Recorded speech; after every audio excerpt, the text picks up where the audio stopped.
जय हिंद साथियों, आज के इस क्लास में आप सभी का बहुत बहुत स्वागत है।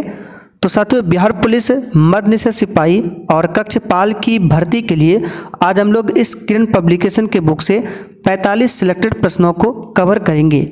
तो आप लोग आज के सेट को पूरा लगाइए और 45 में से कितने क्वेश्चन बना पाते हैं ये आपको सेशन के लास्ट में कमेंट करके बताना है।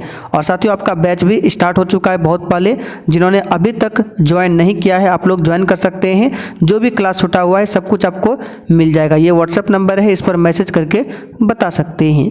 तो चलिए इसी के साथ आज के सेट को स्टार्ट करते हैं। तो साथियों, आज का पहला क्वेश्चन देखिए, किस देश ने वस्तु एवं सेवा कर सबसे पहले लागू किया था? चलिए सभी ऑप्शन को ध्यान से पढ़िए और साथियों प्रत्येक स्टूडेंट को नीचे लाइव चैट में या फिर कमेंट बॉक्स में अपना अपना आंसर करना है।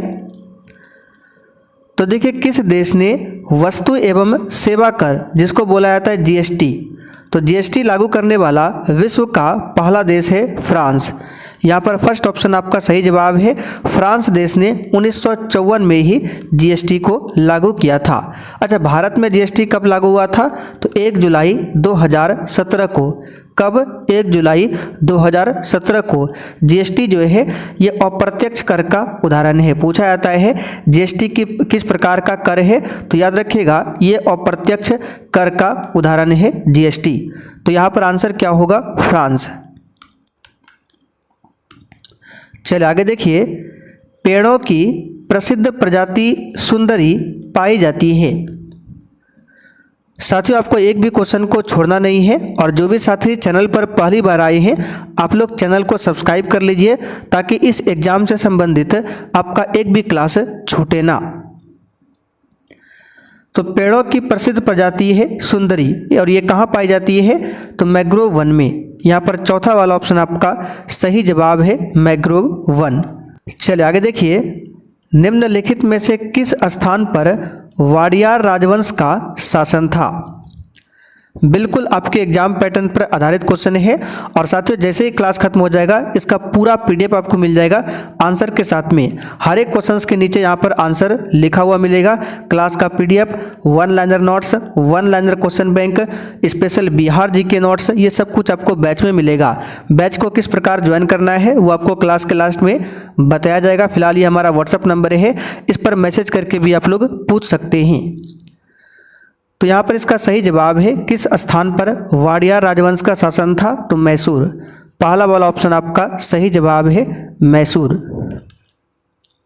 चलिए आगे बढ़ते हैं, क्वेश्चन नंबर 4। उच्चतम न्यायालय के पहले न्यायाधीश का नाम बताइए जिनके खिलाफ स्वतंत्र भारत में संसद में महाभियोग का प्रस्ताव पेश किया गया था।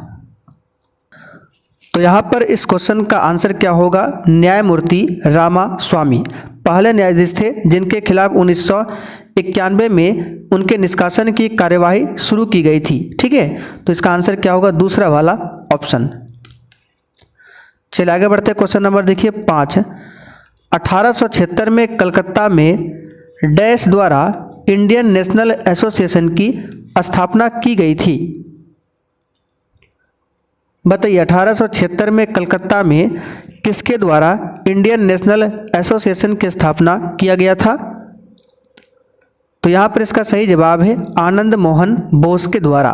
तीसरा वाला ऑप्शन आपका सही जवाब है, इंडियन नेशनल एसोसिएशन, जिसे इंडियन एसोसिएशन के नाम से भी जाना जाता है।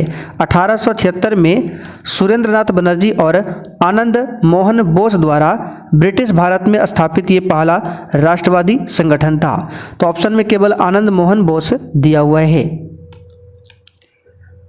चलिए आगे बढ़ते हैं, क्वेश्चन नंबर 6। निम्नलिखित में से कौन सा बायोस्फीयर रिजर्व भारत सरकार द्वारा पहले स्थापित किया गया था? और साथियों क्लास में हम आपको जो भी एक्स्ट्रा क्वेश्चन बताते हैं आपको लिखने की ज़रूरत नहीं है, ये सब क्वेश्चन आपको लिखा हुआ मिलेगा one liner GK GS notes में बैच में। तो यहाँ पर इसका सही जवाब है नीलगिरी बायोस्फीयर रिजर्व। ये भारत सरकार द्वारा स्थापित पहला बायोस्फीयर रिजर्व है। यहाँ पर दूसरा वाला ऑप्शन आपका सही जवाब है, ध्यान रखिएगा। ये कहाँ पर है? तो ये दक्षिण भारत के पश्चिमी घाट और नीलगिरी हिल्स रेंज में स्थित है नीलगिरी बायोस्फीयर रिजर्व। चलिए आगे देखिए, भारतीय संविधान में अवशिष्ट शक्तियों का विचार डैश संविधान से लिया गया है। तो भारत के संविधान में जो अवशिष्ट शक्ति है ये कहाँ से लिया गया है? तो कनाडा के संविधान से। यहाँ पर दूसरा वाला ऑप्शन आपका सही जवाब है, कनाडा। चलिए आगे देखिए, उस दर्रे का नाम बताइए जिसे उत्तराखंड में तीर्थ यात्रियों द्वारा कैलाश मानसरोवर यात्रा के लिए प्रयोग किया जाता है। बताइए उस दर्रा का नाम क्या है? तो उस दर्रे का नाम है लिपुलेख दर्रा। दूसरा वाला ऑप्शन आपका सही जवाब है, लिपुलेख दर्रा। चलिए आगे बढ़ते हैं। भगवान गौतम बुद्ध के जीवन काल के दौरान 7वीं और 6ठी शताब्दी ईसा पूर्व में कितनी महान शक्तियाँ अस्तित्व में थी? यानी कि कितने महाजनपद अस्तित्व में थे, ये आपको बताना है। इसका सही जवाब है 16 महाजनपद। और 16 महाजनपद में से सबसे शक्तिशाली महाजनपद कौन सा था? तो याद रखिएगा, सबसे शक्तिशाली महाजनपद था मगध। ठीक है, मगध महाजनपद। चलिए आगे बढ़ते हैं। चालुक्य वंश का संस्थापक कौन था?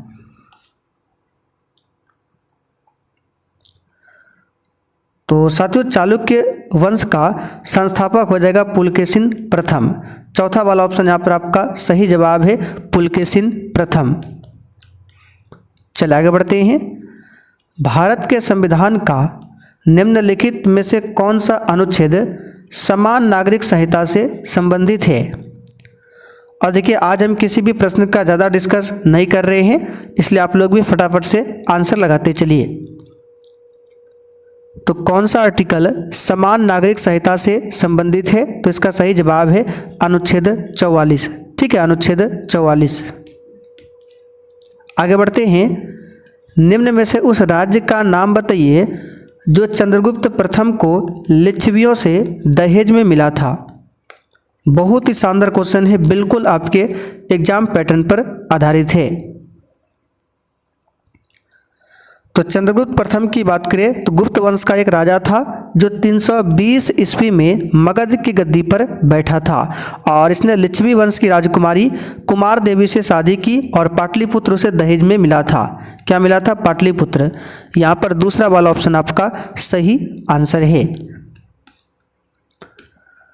आगे देखिए, डैश के मध्य की अवधि भारतीय इतिहास में दिल्ली सल्तनत के काल के नाम से जानी जाती है।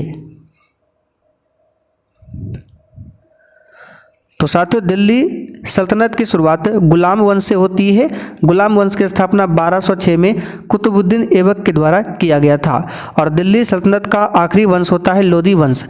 लोधी वंश का आखिरी शासक था इब्राहिम लोधी, जो कि 1526 में पानीपत के प्रथम युद्ध में बाबर के हाथों पराजित हुआ था। तो स्टार्ट हुआ था 1206 में, खत्म हुआ था 1526 में दिल्ली सल्तनत। तो यहाँ पर देख सकते हैं फर्स्ट ऑप्शन दिया हुआ है। दिल्ली सल्तनत पर टोटल 5 राजवंशों ने शासन किया था। पहला राजवंश था गुलाम वंश, जो कि 1206 से लेकर 1290 तक चला था। दूसरा था खिलजी वंश, जो कि 1290 से लेकर 1320 तक चला था। उसके बाद आता है तुगलक वंश, जो कि 1320 से लेकर 1413 तक चला था। तुगलक वंश के बाद आता है आपका सैयद वंश, जो कि 1414 से लेकर, ठीक है, 1413 या 14 से लेकर 51 तक हो जाएगा। और लास्ट में आता है लोधी वंश, जो कि 1451 से लेकर 1526 तक चलता है। तो 1206 से स्टार्ट होता है, 1526 में खत्म होता है दिल्ली सल्तनत। तो आंसर क्या होगा? पहला वाला ऑप्शन। चलिए आगे बढ़ते हैं। मिहिर भोज डैश शासक थे। तो साथियों, मिहिर भोज जो है प्रतिहार शासक थे। यहाँ पर तीसरा वाला ऑप्शन आपका सही जवाब है। गुर्जर प्रतिहार वंश का शासक कौन था? तो भोज प्रथम। 1978 में डैशवें संविधान ने संपत्ति के अधिग्रहण, उस पर नियंत्रण और बेचने को मौलिक अधिकार से हटा दिया। यहाँ पर देखिए ये जो मिहिर भोज है इनको भोज प्रथम, ठीक है, भोज प्रथम के नाम से भी जाना जाता है। इन्होंने ही गुर्जर प्रतिहार वंश का स्थापना किया था। तो ये तो क्वेश्चन कई बार बता चुके हैं। 44वां संशोधन हुआ था 1978 में। ये क्वेश्चन प्रैक्टिस सेट में आपको डेली कराते हैं। आगे देखिए, बगलिहार बांध किस नदी पर बना है? और किसी भी क्वेश्चन में डाउट हो तो आप लोग कमेंट करके पूछ सकते हैं। तो बगलिहार बांध की बात करें, ये चिनाब नदी पर बना है। किस नदी पर? चिनाब नदी पर। आगे देखिए, राजतरंगिणी पुरस्कार के लेखक कौन है? यहाँ पर पुस्तक होगा, ठीक है।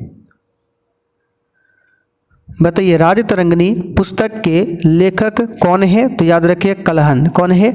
कलहन। दूसरा वाला ऑप्शन आपका सही आंसर है। आगे बढ़ते हैं। भारतीय संविधान के किस भाग में केंद्र राज्य संबंध उल्लेखित है?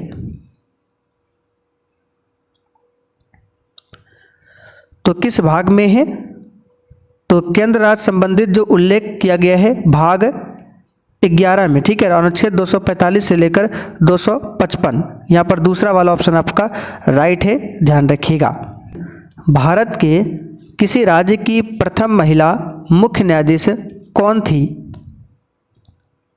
इसका आंसर है लीला सेठ।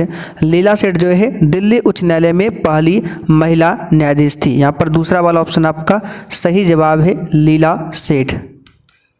आगे देखिए, 1857 की भारतीय विद्रोह के दौरान कुंवर सिंह की उपलब्धियों की पहचान के लिए वीर कुंवर सिंह जयंती डैश में मनाई जाती है। तो वीर कुंवर सिंह जयंती ये बिहार में मनाई जाती है। कहाँ पर? बिहार में। दूसरा वाला ऑप्शन आपका सही आंसर है। चलिए आगे बढ़ते हैं। नंदा देवी चोटी डैश में अवस्थित है? तो नंदा देवी चोटी उत्तराखंड में स्थित है। यहाँ पर तीसरा वाला ऑप्शन आपका सही जवाब है। कंचनजंगा पूछे, सिक्किम में स्थित है। आगे बढ़ते हैं। मधुमेह एक रोग है जिसमें शरीर के रक्त में डैश की कमी मात्रा अत्यधिक बढ़ जाती है। तो यहाँ पर इसका सही जवाब क्या? ग्लूकोज। रक्त में ग्लूकोज की मात्रा अत्यधिक बढ़ जाती है। किसमें? मधुमेह रोग में। यहाँ पर दूसरा वाला ऑप्शन आपका राइट है। मधुमेह की बात करें तो जिसको डायबिटीज भी बोला जाता है, विश्व मधुमेह दिवस 14 नवंबर के दिन मनाया जाता है। और इंसुलिन के कम स्रावन से, यानी कम जब निकलता है तो उसी के कारण होता है मधुमेह रोग। म्यूकोसा, सब म्यूकोसा और मस्क्यूलेरिस और एडवेंटिटिया की दीवार की डैश 4 परतें हैं। बताइए किसकी दीवार की ये 4 परतें हैं?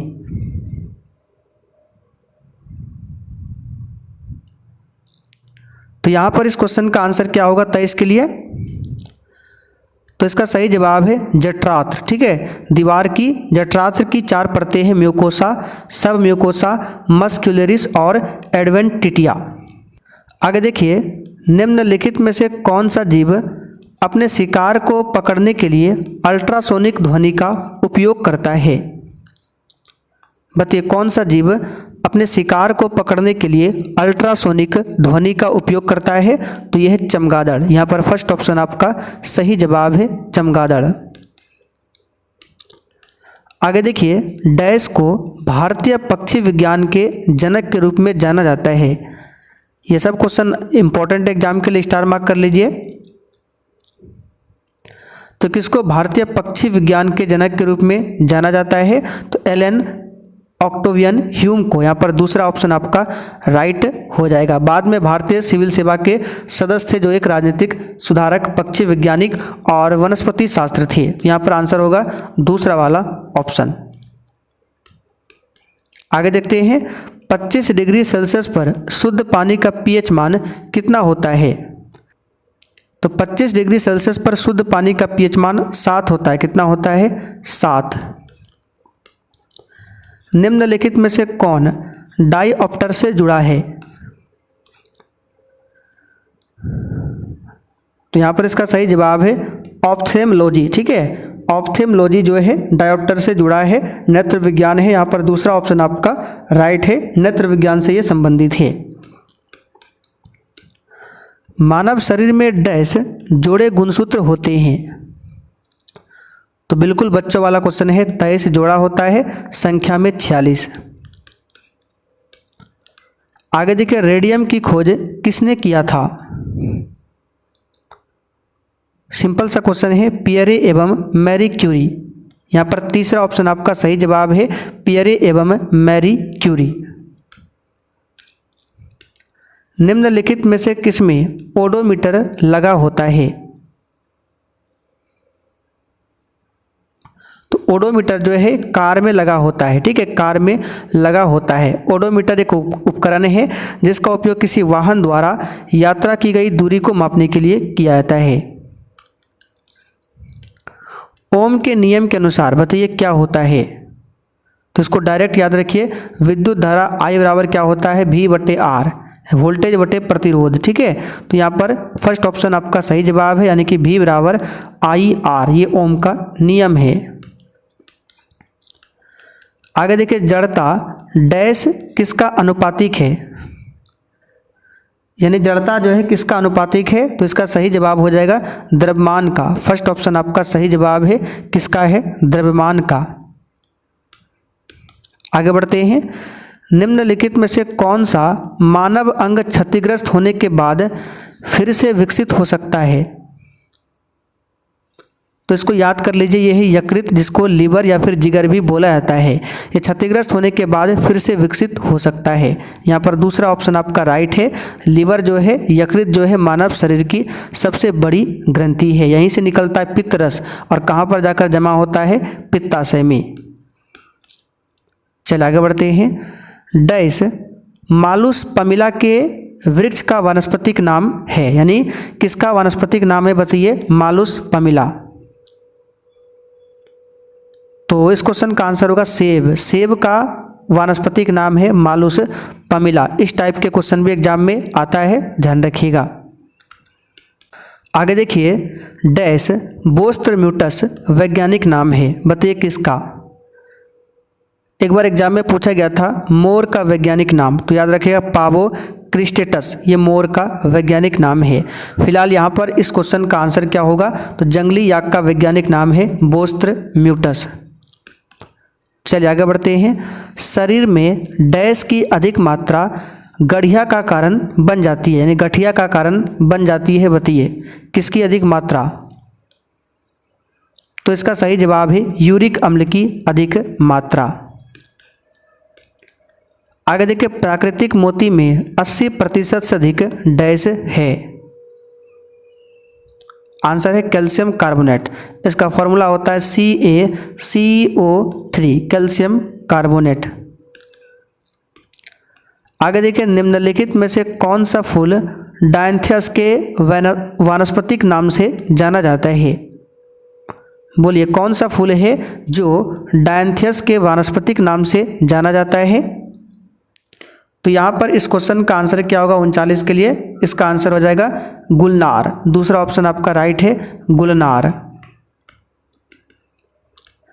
आगे देखिए, निक्टोफोबिया का डर होता है? बताइए किसमें? तो इसमें अंधेरे से डर लगता है, निक्टोफोबिया में। निम्नलिखित में से कौन चुंबकीय क्षेत्र की ताकत की इकाई है? तो ये होता है टेस्ला। क्या होता है? टेस्ला। डैश सिटुलस लाइनाटस का वानस्पतिक नाम है? बताइए किसका वानस्पतिक नाम है ये? तो ये तरबूज का वानस्पतिक नाम है सिटुलस लाइनाटस। यहाँ पर दूसरा वाला ऑप्शन आपका सही जवाब है, तरबूज का। ठीक है, ध्यान रखिएगा। चलिए आगे बढ़ते हैं। क्वेश्चन नंबर 43, आवेश की एसआई इकाई क्या है? तो आवेश जो है, तो इसका याद रखिएगा आंसर है कूलम्ब। आवेश की एसआई इकाई क्या है? कूलम्ब। विद्युत धारा का एम्पियर, शक्ति का वाट, कार्य का क्या होता है, कार्य, या फिर ऊर्जा का होता है जूल। निम्न में से कौन सी धातु मुक्त अवस्था में पाई जाती है? बताइए इस क्वेश्चन का आंसर क्या होगा, कौन सी धातु मुक्त अवस्था में पाई जाती है? तो सोना। बी ऑप्शन यहाँ पर आपका राइट है। इसका सिंबल होता है Au, परमाणु क्रमांक होता है 79। तो साथियों आज का सेट आपका यहीं पर कंप्लीट होता है। अब जिनको भी इस एग्जाम के लिए क्लास का PDF, one liner notes, question bank, special Bihar GK notes, short notes, daily class, ये सब चाहिए तो ये व्हाट्सअप नंबर है, इस पर मैसेज करके आप लोग बैच के बारे में जानकारी ले सकते हैं। आपको संपूर्ण जानकारी मिल जाएगा।